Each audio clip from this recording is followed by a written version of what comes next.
क्या धर्म सभी समस्याओं का कारण है? एक पिछले एपिसोड में जिसका शीर्षक था युद्धों का कारण क्या है, एक संभावित समाधान, मैंने ये बताया था कि युद्धों का मूल कारण गलत पहचान है। मैंने सुझाव दिया था कि अपनी वास्तविक पहचान को समझ लेने से दुनिया के अधिकांश संघर्षों का समाधान हो सकता है।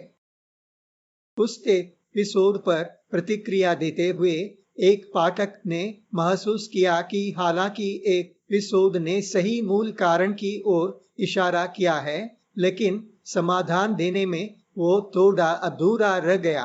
हालांकि मैंने बहुत संक्षेप में ऐसे संघर्षों को कम करने के तरीकों की बात की थी, शायद इस पर विस्तार से चर्चा की आवश्यकता है। इसलिए इस एपिसोड में मैं विभिन्न स्तरों पर चर्चा शुरू करूंगा जहां पर मानव के बीच के संघर्षों को कम किया जा सकता है, अगर पूरी तरह समाप्त न भी किया जा सके। इसका उत्तर थोड़ा लंबा होने वाला है और शायद मुझे इसे कई एपिसोड्स में बांधना पड़ेगा, तो क्यों कहते हैं? कुछ प्रसिद्ध बुद्धिजीवी जैसे सैम हैरिस या रिचर्ड डॉकिंस इस बात पर दृढ़ मत रखते हैं कि धर्म अक्सर लोगों को आपसी नफरत और संघर्ष में शामिल होने के लिए प्रेरित करते हैं। हाँ, इतिहास में एक समय ऐसा था जब धर्म के नाम पर युद्ध लड़े गए।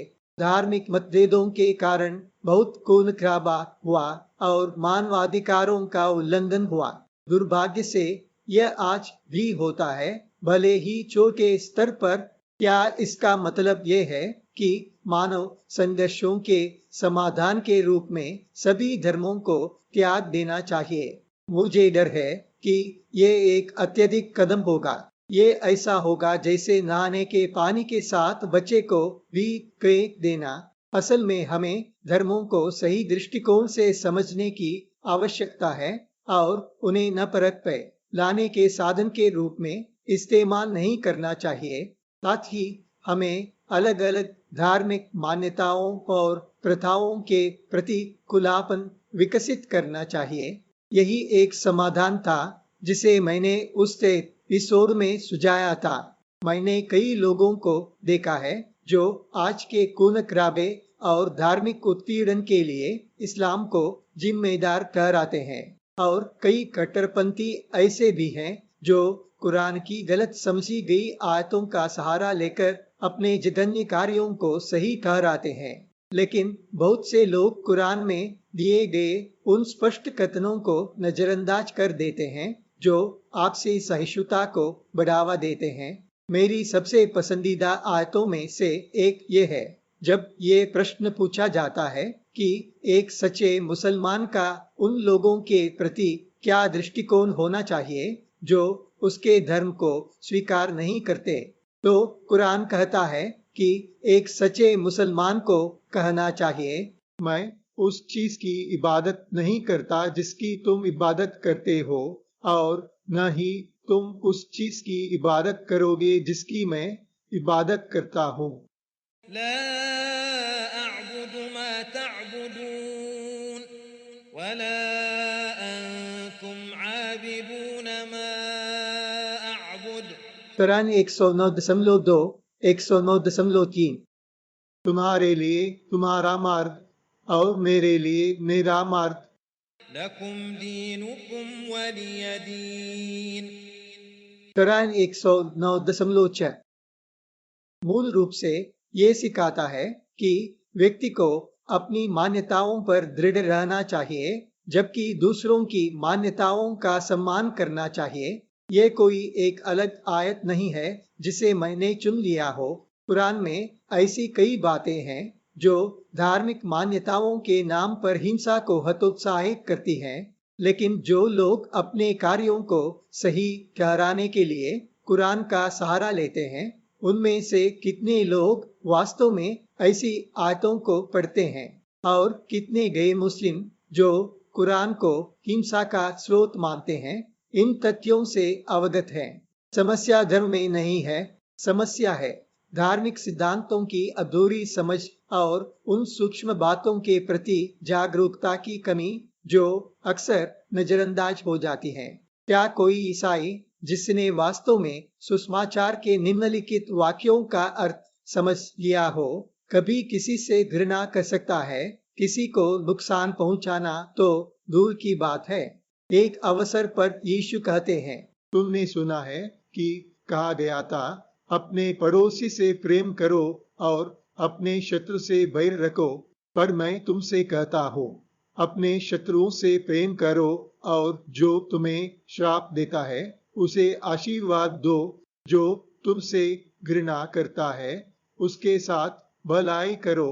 जो तुम्हें बलपूर्वक पकड़ते हैं और सताते हैं उनके लिए प्रार्थना करो, ताकि तुम अपने स्वर्गीय पिता की संतान बनो, क्योंकि उसका सूर्य अच्छे और बुरे दोनों पर उदित होता है और उसकी वर्षा न्यायी और अन्यायी दोनों पर होती है। यदि तुम केवल उनसे प्रेम करते हो जो तुमसे प्रेम करते हैं, तो तुम्हें क्या लाभ है? क्या कर वसूलने वाले भी ऐसा नहीं करते?